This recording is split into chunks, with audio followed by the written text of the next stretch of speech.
Yes, ready, start. Sir, concern has been voiced in the report on the threat from the sea, that is, the Indian Ocean.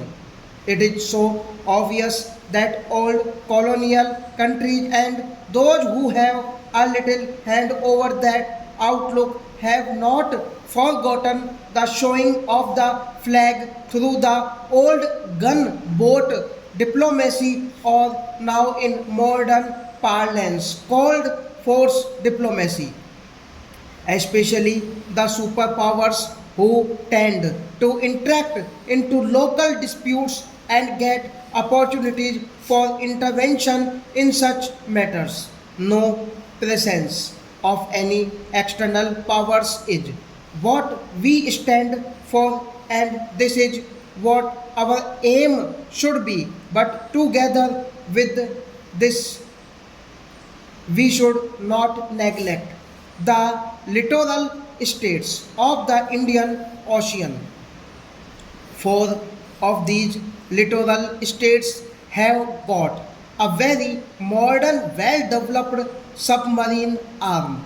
Seven of them have got the latest guided missiles, and one of them has made a very big base right next to the neighbor in the west into the Indian Ocean, which looks meaningfully.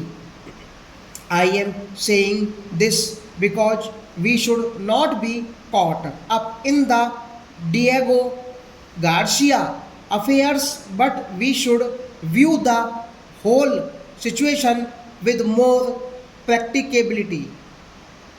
The only way to solve this problem in time to come is to build up our own naval power.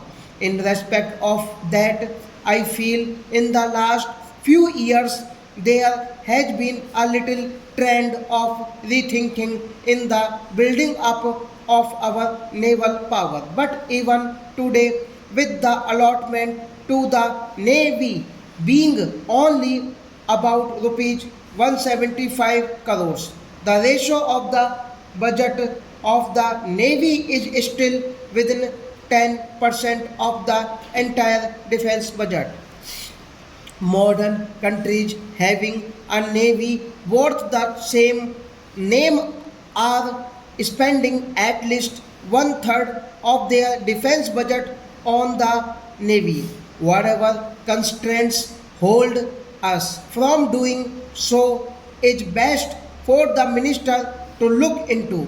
But my plea would be that the navy deserves much greater attention than it has so far received. I must compliment the Navy for its fine turnout, as I had the privilege of reviewing the naval review recently held in Bombay, and it certainly was a stirring sight to see the Navy and all its ships displaying very good moral. The task of the Navy being a dimensional service is only to defend the country's long coastline, its trade and sea lanes, but also to patrol and keep good watch on potential threats. This is essential for our security. Stop.